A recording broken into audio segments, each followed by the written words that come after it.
back to look at this week's games. I'm your host, Rishi. Let's meet our panel. I'm Reed. I'm back again, looking to take the crown down from Adam this week. I'm Adam. Reed's got nothing on me. 4-2 last week. That's right, Vikings. Keep it up. I'm Marshall, and I like to take full credit for the Denver upset over Dallas. I'm Zach. I'm the new voice of reason, here to show these boys how it's done. Alright, thanks guys. Let's get right into this week's games. We have the Jets and the Dolphins on Monday Night Football.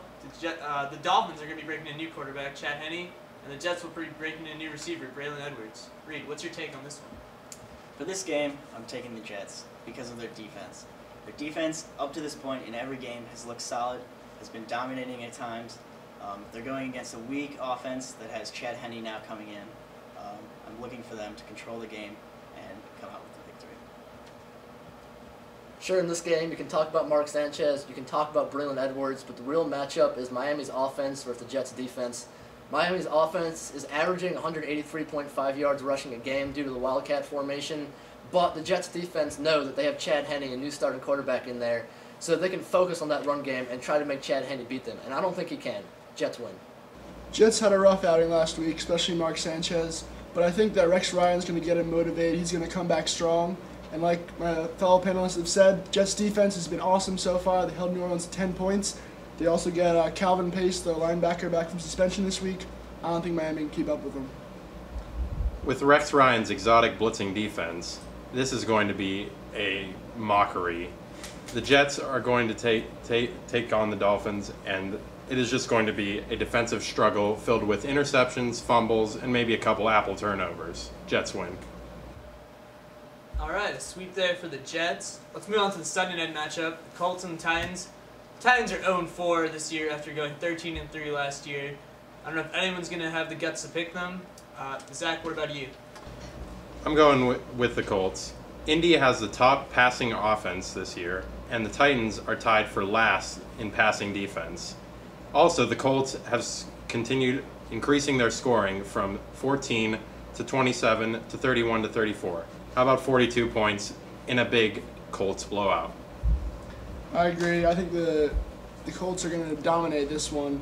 I mean, Manning has just been phenomenal, and people are saying the Titans are the best winless team in the league. I don't know what that means, but I have consistently picked them for every single week, and they have consistently failed me every single week.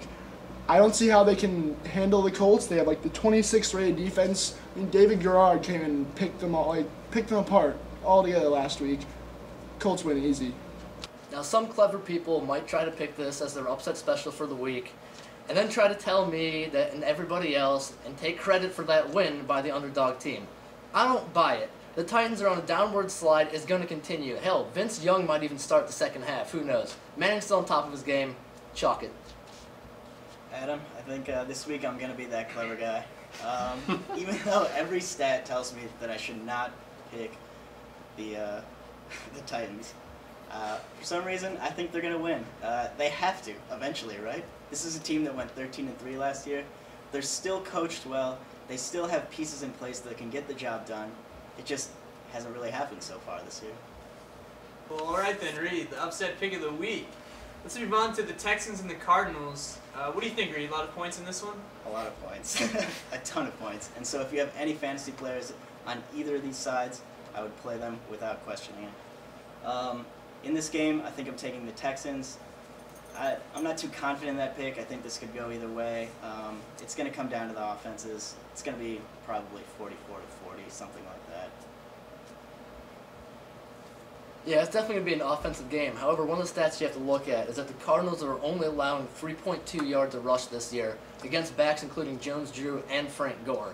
So if you couple that fact with the run defense that's playing pretty well, the fact that Warner's going to be healthy coming out of the bye week, throwing his triple threat of Fitz, Bolton, and Breston, definitely want the Cardinals to win this one. Cardinals have looked a little shaky to start off this year, but I can't see them losing this one. I think they're going to come back strong. I think Kurt Warner's going to look good in this game, especially because the Texans, before last week, were leading the league with 436.3 yards a game. And last week they played Oakland, so that's not really much of an accurate result. And also, just like to point out that the Texans are the first team to have cases of swine flu. So, I mean, that doesn't help their case any. Gotta take the Cardinals. Cardinals all the way. Even though they don't know how to run the ball at all, the Houston is allowing 165 rushing yards per game. So look for a big day out of Beanie Wells. He should just rip up this Houston D. Alright, 3 people taking the defending conference champion Cardinals. Reed's still the only one going against the grain with the Texans, but I might be a little worried about that swine flu information that Marshall shared with us. We'll definitely keep checking back in on that. NFL teams might be a little concerned. But let's move on to the 49ers and Falcons. 49ers have been pretty good this year, and the Falcons are trying to keep pace with the undefeated Saints. Zach, who do you think is going to win this one?